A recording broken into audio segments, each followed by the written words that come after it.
Hey everybody, and welcome back to my channel. So today we're going to do my February month in review.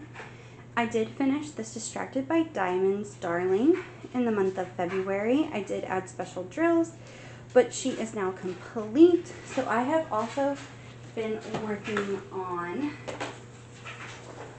this other one that I have brought into 2025, which is the Painter by Magnum Duty from Jaded Gem Shop. As you can tell, I have made a lot of progress on this.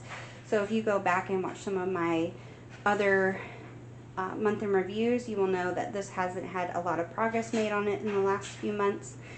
But I really did make a big chunk. This one will be finished in March.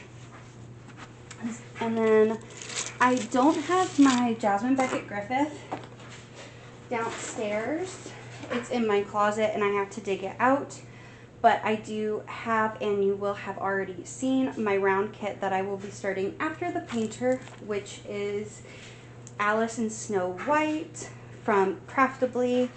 And then I do have this square painted, kitted up, which you will have already seen as well.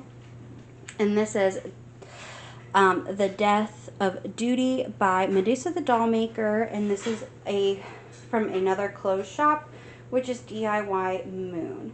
So I do have this one kitted up. You're just missing one painting, but my daughter is taking a nap and I wasn't able to go and grab it. So those are what I have, and I know this is short, sweet, and to the point. Only one finish, so for the month of March I am hoping to get at least 2 finished, with the start of the one that you are seeing now. So I will see you guys in the next video. Bye!